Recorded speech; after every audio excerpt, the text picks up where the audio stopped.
Harriet Beecher Stowe came into this world in the year 1811, born into the family of the Reverend Lyman Beecher and his first of 3 wives. She was the 6th of 13 children.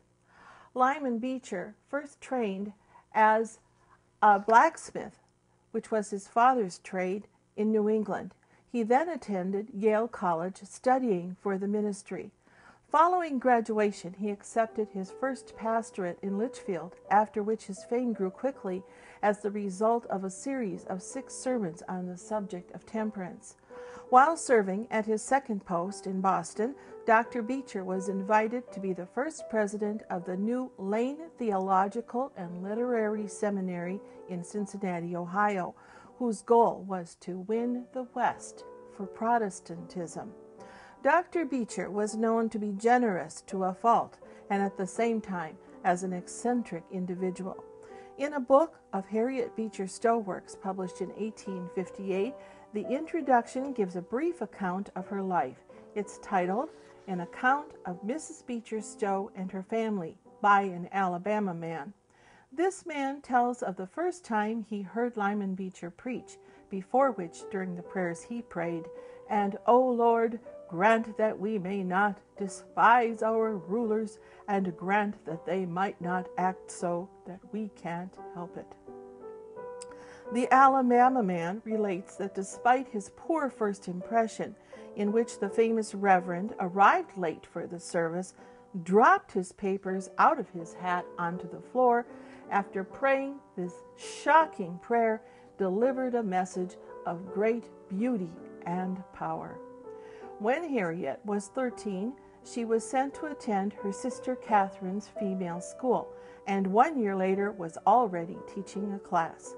When their father moved to Cincinnati, the sisters did also. Harriet then taught in Catherine's school, now located in Cincinnati, until her marriage to the Reverend Calvin Ellis Stowe in 1836. He was professor of biblical literature at the same seminary where her father was president. The couple would have 7 living children, twin daughters, Eliza and Harriet, Henry, who died by drowning at the age of 19 while swimming in the Connecticut River with college friends, Frederick, Georgiana, Samuel Charles, and Charles Edward. Her son, Frederick Stowe, fought in the Civil War and was injured at Gettysburg, hit in the head by an artillery shell. Already addicted to alcohol at the age of 16 years, Frederick traveled west by ship following the war to San Francisco in hopes of breaking his addiction by shipping out to sea.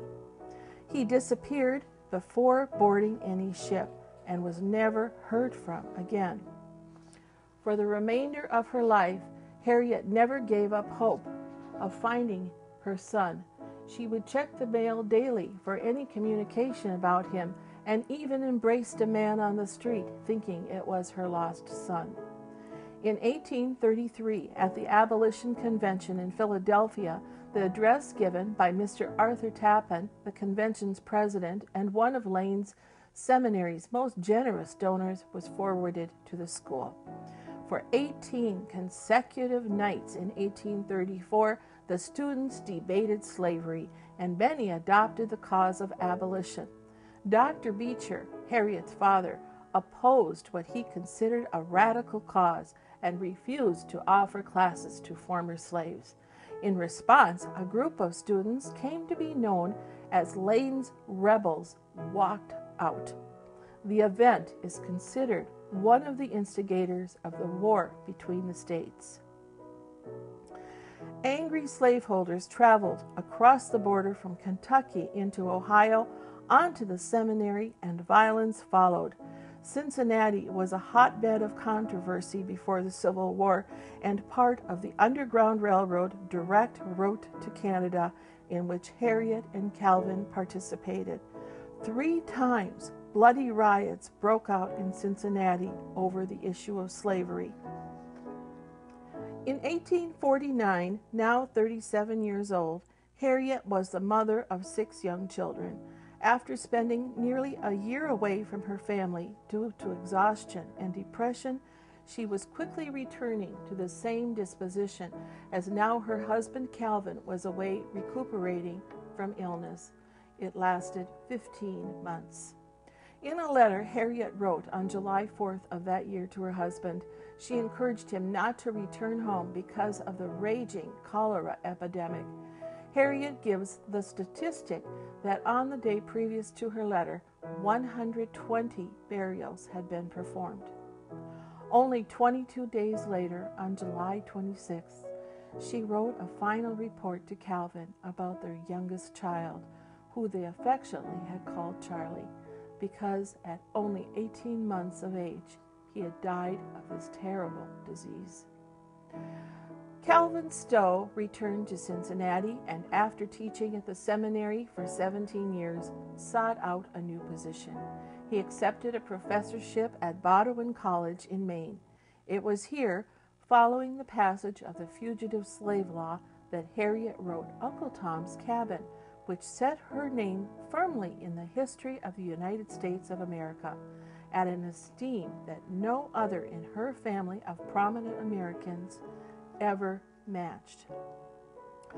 During the decade of 1840 and into the 1850s, Harriet had dealt with personal emotions, overwork, the suicide of her brother George. She suffered 2 miscarriages, experienced 2 violent riots, and then the tragedy of losing her beloved Charlie to cholera. A product of this struggle was the very thoughtful writing that she titled Earthly Care, a Heavenly Discipline. The short work went through multiple publications. Here is an example of Harriet's strong faith that despite the difficult circumstances coming her way, she knew that she could call on God for support.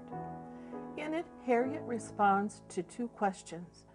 Why, when we take many burdens to God in prayer, she asked, do we not also pray about all of the little problems, or vexations, as she called them, that come along each day? She then goes along to question why, if our minds are to be set on heavenly things, do we not consider these earthly cares as experiences given to us by God for growth and maturity? Thus the title, Earthly Care, a Heavenly Discipline.